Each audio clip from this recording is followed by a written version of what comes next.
E eu quero ler com os irmãos o texto de Lucas, capítulo 3, versículos de 1 a 8. Evangelho segundo Lucas, capítulo 3, de 1 a 8. A palavra de Deus nos diz assim, Lucas 3, de 1 a 8. No 15º ano do reinado de Tibério César, sendo Pôncio Pilatos governador da Judéia, Herodes, tetrarca da Galileia, seu irmão Filipe, tetrarca da região da Itureia e Tracônites, e Lisânias, tetrarca de Abilene, sendo sumos sacerdotes Anás e Caifás, a palavra de Deus veio a João, filho de Zacarias, no deserto. Ele percorreu toda a região, nas imediações do rio Jordão, pregando o batismo do arrependimento para a confissão de pecados, conforme está escrito no livro das palavras do profeta Isaías. Voz do que clama no deserto, preparem o caminho do Senhor, endireitem as suas veredas. Todos os vales serão aterrados e todos os montes e colinas serão nivelados. Os caminhos tortuosos serão retificados e as estradas irregulares serão aplainadas. E toda a humanidade verá a salvação que vem de Deus. João dizia às multidões que saíam para ser batizadas: raça de víboras, quem deu a entender que vocês podem fugir da ira vindoura? Produzam frutos dignos de arrependimento. Talvez alguém esteja se perguntando, o que é que esse texto tem a ver com Natal? Não se falou aqui do menino Jesus, não se falou da estrela, de pastores, nem mesmo de alguns personagens aparentemente mais periféricos. Será que o pastor errou na leitura de hoje? Nós acabamos de ver aqui um lindo musical que nos convida à adoração a Jesus, lembrando do seu nascimento e colocando Jesus numa posição de rei a ser adorado. Que conexão existe entre o menino de Belém e esse pregador no deserto da Judéia? Hoje e no próximo domingo, nós vamos ver que há uma grande conexão entre João Batista, esse homem que pregava de forma tão dura e contundente, e aquele menino aparentemente tão frágil, ali na manjedoura. A conexão entre eles começa por uma questão de parentesco. Eles eram parentes, a Bíblia diz isso claramente. Maria, mãe de Jesus, e Isabel, mãe de João Batista, eram aparentadas. Alguns estudiosos dizem que o texto que aparece lá no original, significa que elas poderiam ser primas. Então, nós temos aí essas duas vidas ligadas por sua origem biológica. Um outro detalhe importante é que tanto Maria, mãe de Jesus, quanto Isabel, mãe de João Batista, tiveram algo de muito sobrenatural na gravidez. Porque Maria ficou grávida sem ter nenhum relacionamento íntimo com o homem. E Isabel nunca teve filho, já estava idosa, não tinha mais condições de ter filho, mas mesmo assim, ela tornou-se mãe. A gravidez, então, das duas tem um componente de milagre. E, além disso, a gravidez de ambas foi anunciada como sendo uma obra especial de Deus através do anjo Gabriel. Anjo que disse que cada uma dessas crianças tinha uma missão. E a missão destas duas crianças está, por assim dizer, entrelaçada. Maria, muito nova, uma adolescente, uma jovem, é escolhida para ser a mãe do Salvador. Isabel também é escolhida por Deus para ser a mãe de João Batista, que tem uma missão muito especial em relação a Jesus Cristo. Deus mesmo, então, foi que estabeleceu a conexão entre essas duas vidas. E não apenas entre as duas vidas, mas entre os ministérios que cada um deles exerceu. E esta conexão, ela se efetiva quando? Ela não se efetiva ainda no tempo em que Jesus e João Batista eram bebês. Ela não se efetiva na infância de ambos, nem mesmo na adolescência. Esta conexão entre João Batista e Jesus se efetiva, o ministério dele se efetiva, esta conexão, quando ambos têm cerca de 30 anos. E Lucas, então, faz questão de situar esse discurso de João Batista, vinculando a sua missão. João Batista foi chamado por Deus para ser o precursor, aquele que vem antes de Jesus, aquele que é encarregado de preparar a chegada de Jesus, mas não mais daquele bebezinho ali em Belém. Ele é encarregado de preparar a chegada de Jesus como rei. Porque no momento em que Jesus começa o seu ministério, a sua primeira mensagem é: o reino de Deus chegou. João Batista, então, tem esta grande responsabilidade. E João Batista, então, começa o seu ministério dentro de um contexto histórico real.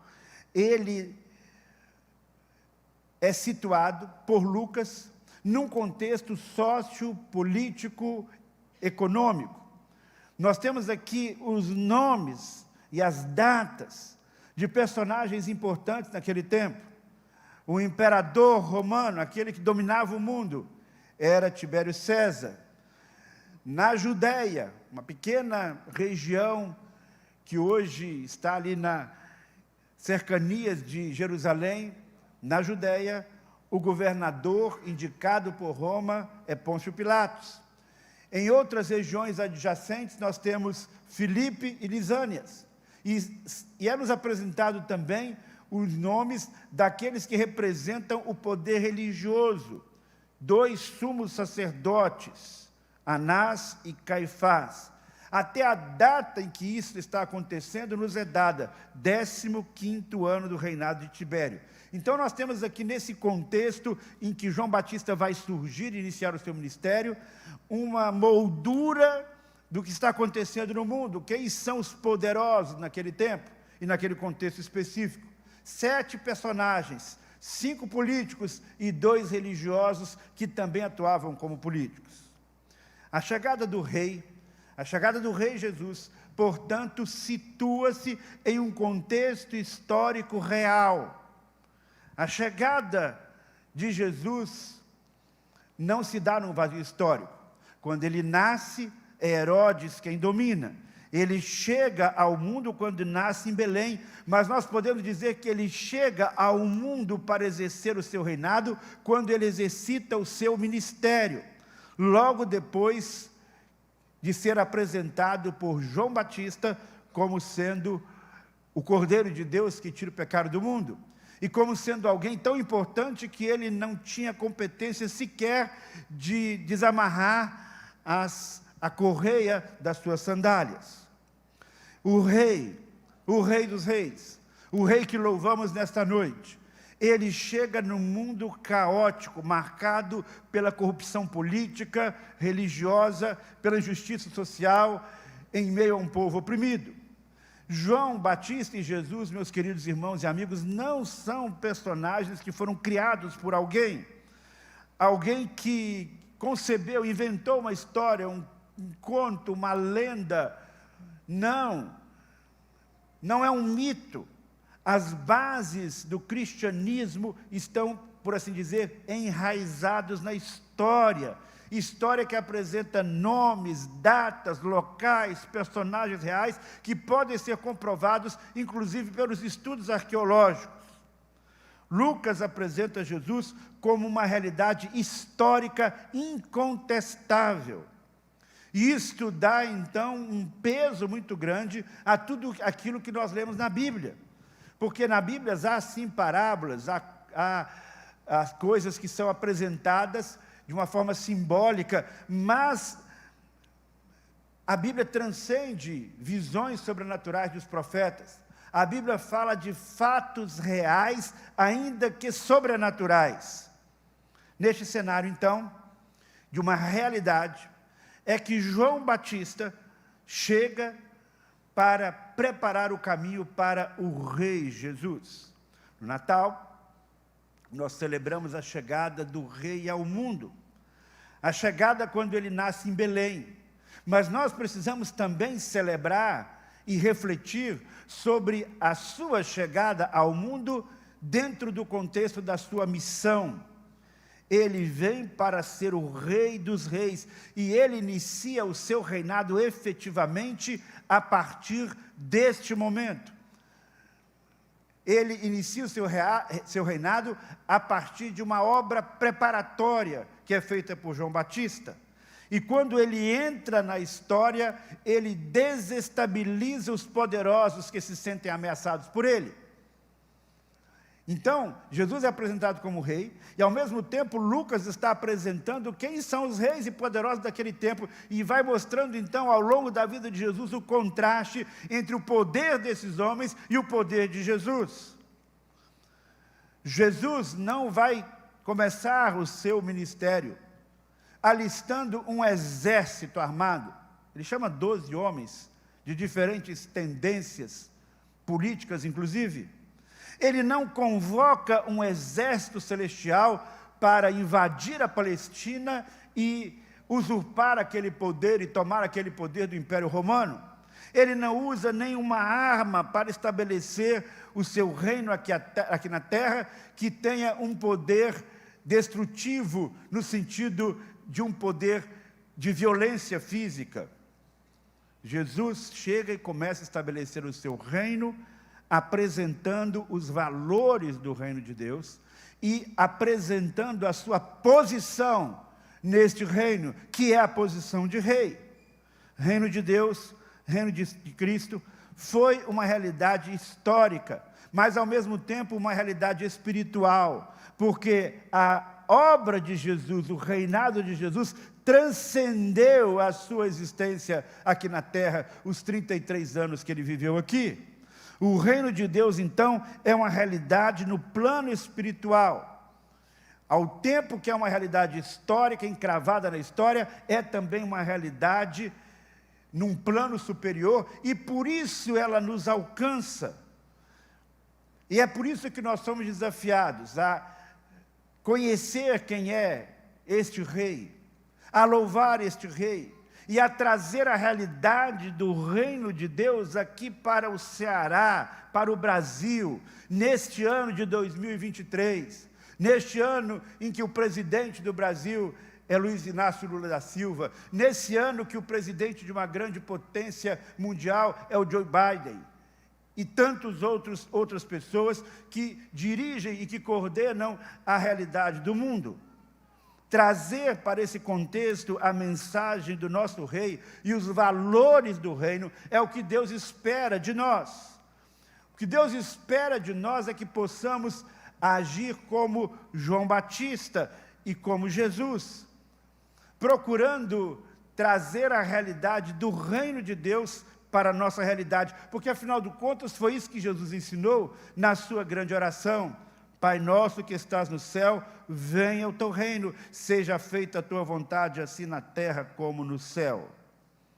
A chegada do reino de Deus ocorreu não apenas há cerca de 2000 anos atrás, mas a chegada do reino de Deus, sendo um reino espiritual, ela ocorre cada vez que uma pessoa, em qualquer lugar do mundo, se curva diante de Jesus, reconhecendo como rei. A chegada do Rei dos Reis acontece não apenas quando nós celebramos o Natal, ela acontece em qualquer lugar do universo. Quando qualquer pessoa, de qualquer tribo, raça, nação, reconhece Jesus e o recebe como Rei da sua vida em seu coração. E assim como a chegada do Rei Jesus historicamente requereu uma preparação, a chegada do Rei Jesus em nossos corações, no coração das pessoas ao nosso redor, também requer uma preparação. João Batista foi o preparador do caminho, e ele nos inspira a fazermos o mesmo. João Batista é para nós um modelo deste que prepara o caminho para que Jesus possa chegar, nascer e instalar o seu reino em cada coração. E aí nós temos uma outra verdade muito importante que o texto lido nos traz. A chegada do rei não acontece assim, de sobreaviso, ou de uma maneira despretensiosa. A chegada do rei implica em uma preparação especial. E aí nós temos o modelo do que acontecia naqueles tempos, naqueles dias, e que, num certo sentido, numa certa medida, é o que acontece hoje também.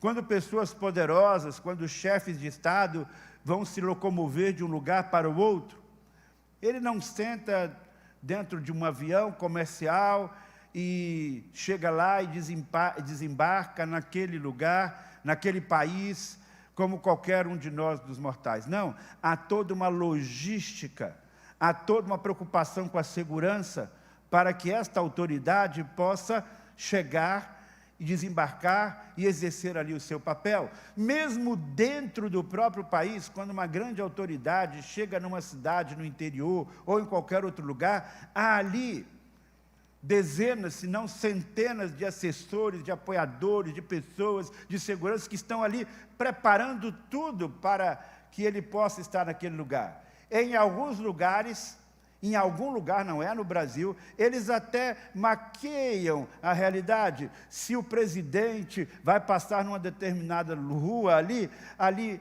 eles limpam tudo, eles passam ali uma tinta, eles tiram os mendigos das ruas. Isso acontece em outros lugares, não no Brasil. Mas o que acontecia naquele tempo era algo semelhante. Porque quando um rei chegava num lugar, ele não chegava de avião. Não havia avião, obviamente. Ele ia com a sua carruagem. E ele tinha então que passar por um caminho.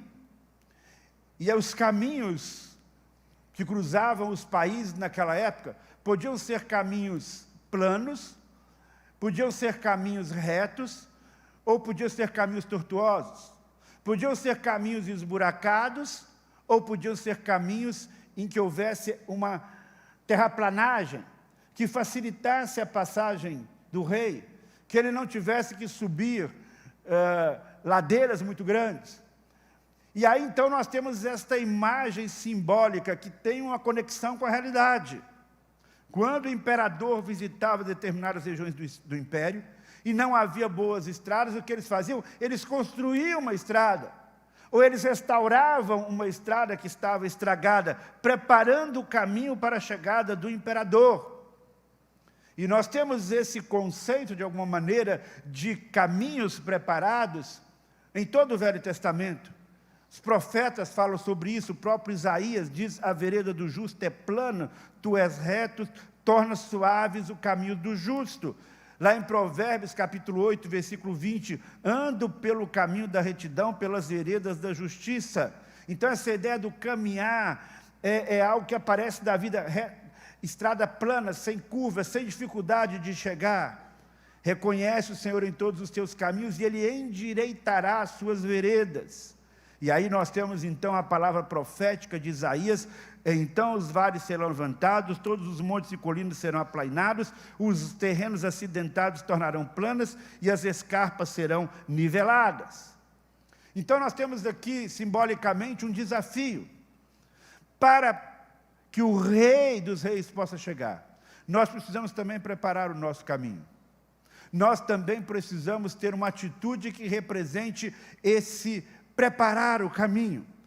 E nós temos também que preparar o caminho para que o rei chegue às outras pessoas ao nosso redor. Porque Cristo quer trilhar uma estrada reta e plana. Uma vida torta, uma vida esburacada, Ele deseja endireitar. E qual é a preparação requerida para o Rei Jesus? A preparação para a chegada do Rei Jesus requer arrependimento verdadeiro. Nós lemos aí a palavra dura, mas importante de João Batista, quando ele diz: raça de víboras, quem deu a entender que vocês podem fugir da ira vindoura? Produzam frutos dignos de arrependimento. João Batista faz uma leitura da realidade. Ele percebe que há muito pecado, ele percebe que há corrupção, ele percebe que a aliança entre Deus e o seu povo foi quebrada, ele percebe um quadro caótico, então ele apela para o povo e para os líderes, para as pessoas que estavam ali, dizendo: olha, se vocês querem que o rei realmente chegue e possa realizar a sua obra, vocês precisam se preparar se arrependendo, manifestando frutos dignos de arrependimento. É como se ele dissesse: o mundo está na iminência de ter um castigo divino. Nós não podemos esperar nada de bom dos líderes religiosos, pois eles se afastaram de Deus e estão sob juízo divino. Mas o reino de Deus está chegando para mudar essa realidade. E você pode, então, preparar-se para a chegada do rei. Como? Manifestando verdadeiro arrependimento. O mundo só vai melhorar se cada pessoa quiser melhorar a si mesma. Mais do que melhorar, mudar a si mesmo. São as atitudes individuais a principal chave para transformação da realidade numa cidade, num estado, no país e no mundo inteiro. Arrependimento verdadeiro, conversão, mudança de direção, é isso que prepara o caminho. E conversão é muito mais do que remorso por ter feito uma coisa errada. Conversão é muito mais do que você dizer: puxa, eu devia ter feito uma coisa diferente. Mas se você tem a oportunidade de fazer aquela mesma coisa, você acaba fazendo a mesma coisa. Conversão, como já temos dito tantas vezes, é você estar caminhando numa determinada direção e você dá uma volta completa e muda o curso da sua existência. Implica numa mudança de mente, implica numa nova percepção da realidade, implica num reconhecimento que aquele caminho que você estava indo era um caminho errado, e você então agora se volta para um novo caminho, com novas atitudes, manifestando frutos do arrependimento. Ou seja, você não vai continuar fazendo as coisas da mesma maneira que você estava fazendo anteriormente. Isto é mais do que novas leis. Isto é mais do que moralidade. Isto é mais do que você achar que a realidade vai mudar com novos políticos, se esse ou aquele for eleito ou continuar no poder. A mudança proposta pelo rei, ela envolve cada um de nós. Do homem mais importante na sociedade, aquele mais simples, do milionário ao operário, do que detém um título de pós-doutorado ao analfabeto. Porque uma mudança de realidade implica em mudança no coração. Sabe por quê? Porque em qualquer lugar do mundo, o problema principal não está nas estruturas pecaminosas da sociedade. Elas afetam, sim, a nossa realidade. Elas nos induzem, muitas vezes, ao pecado, mas o problema número 1 está no nosso interior. Por que nós esperamos que um pecado grave seja punido? Por que se espera que uma pessoa que é corrupta seja presa ou que um criminoso seja encarcerado? Por que esperamos que a lei seja cumprida e um transgressor da lei seja realmente punido? Eu creio que uma das razões mais nobres pelas quais nós desejamos isto é para que este transgressor da lei, para que esta pessoa não continue cometendo os crimes, não continue agindo daquela maneira, para que ela possa não ser mais uma ameaça para a sociedade, para que outras pessoas não sejam prejudicadas. Por isso a gente diz, uma pessoa dessa precisa ir para a cadeia. Pensa-se que a cadeia vai ser o lugar de recuperação, mas deve ser pelo menos um lugar de punição. Qual a outra maneira de se mudar a realidade? Porque o pecado, a corrupção, aquilo que traz sofrimento para o próximo, isso machuca o coração de Deus. A outra maneira é o arrependimento. A outra maneira de uma pessoa mudar o seu coração, mudar a realidade ao seu redor, é o arrependimento. Ou a pessoa não se arrepende e é punida e sai da sociedade, ou a pessoa se arrepende verdadeiramente. E se arrependendo verdadeiramente, ela não vai mais cometer aquilo que ela cometeu. Ela não vai agir mais como agiria. Então, só existem duas maneiras de você retirar de circulação aquele que está fazendo mal ao seu próximo. Ou punindo, ou esperando, crendo que ele se arrependa verdadeiramente. Por isso que Jesus disse, João Batista disse, a situação está caótica, mas vocês podem mudar, se arrependendo. Produzam frutos dignos do arrependimento. Já imaginou uma sociedade de pessoas verdadeiramente arrependidas? Uma sociedade em que o marido que trai a sua esposa se arrependesse e passasse a ser fiel a ela? Um político corrupto se arrependesse verdadeiramente e devolvesse aquilo que ele roubou? Um pai que abusou do seu filho, da sua filha, e se arrependesse e passasse a cuidar dele como um pai, como uma mãe amorosa?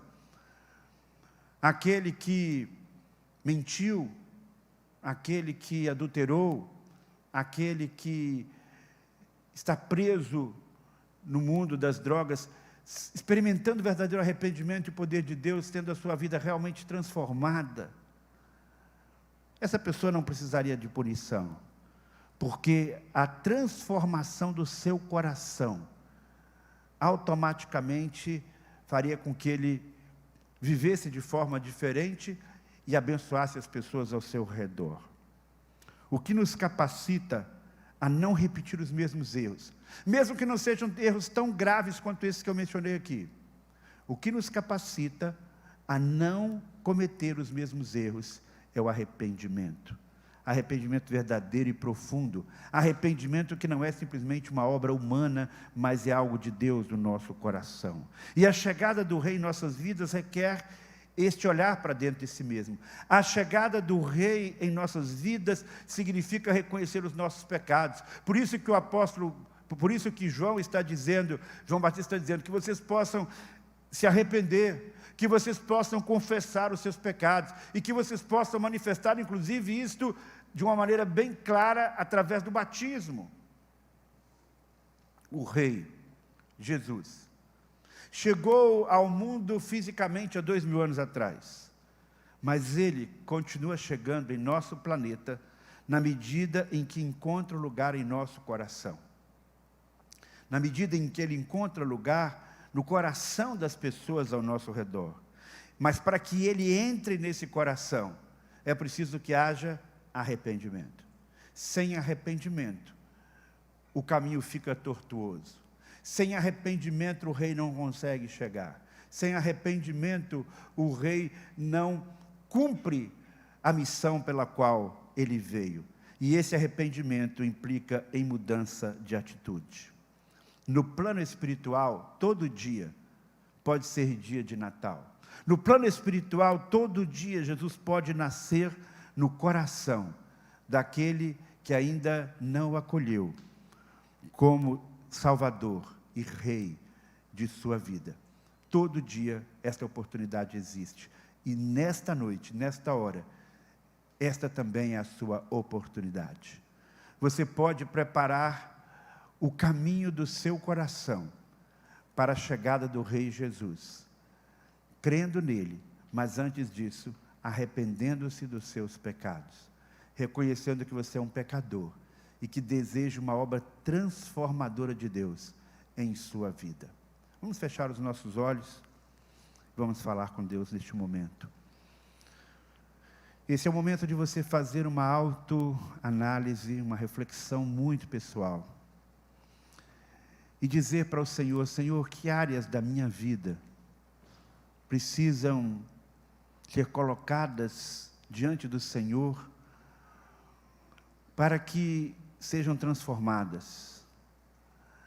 Eu quero me arrepender, Senhor, de tudo aquilo que eu tenho feito e da maneira como eu tenho me portado, tudo aquilo que eu tenho deixado penetrar em minha mente, que não corresponde aos teus propósitos para a minha vida. Peça ao Espírito Santo agora que traga à sua mente aquilo que precisa ser mudado no seu interior. Que atitudes você precisa se despojar para que seja verdadeiramente humilde. Que ações você gostaria que o Espírito Santo fizesse na sua vida, aplainando o caminho? Que montanhas ele tem que tirar? Que pedras de orgulho, que pedras de vaidade, que pedras de libertinagem precisam ser tiradas do seu caminho, da sua vida, para que Jesus, o Rei, possa chegar até você. Peça a Deus para fazer isso agora. E se eu estou falando aqui a alguém nesta noite, que tem sentido este toque de Deus na sua vida, e deseja que a partir de hoje Jesus seja o seu Rei, aquele que dá a ordem na sua vida, aquele que você vai seguir com respeito, admiração e louvor, aquele que você vai reconhecer como Rei dos Reis a partir de hoje, reconhecendo que o seu reino é uma realidade disponível para a sua vida hoje. Quero convidar você a colocar a mão no peito agora. Se você deseja ter a partir de hoje Jesus como seu Rei, se você quer preparar o caminho para que Ele possa entrar no seu coração e na sua vida, se você quer atender ao apelo de João Batista para o arrependimento verdadeiro, para que o Evangelho do Reino penetre na sua vida e o transforme, peço que você repita comigo esta oração. Diga assim para Deus: Deus, eu reconheço que sou um pecador, e eu quero nesta noite me preparar para um Natal diferente. Eu quero nesta noite preparar o meu coração e a minha vida, para que Jesus, o Rei, venha, chegue até mim e domine a minha vida. Eu não quero ter um compromisso com os poderosos deste mundo. Eu não quero ter compromisso com o meu egoísmo. Eu quero me submeter à vontade do Rei Jesus. Por isso eu confio nele de todo o meu coração e o recebo como meu Salvador e Rei nesta tarde. Em nome de Jesus, amém.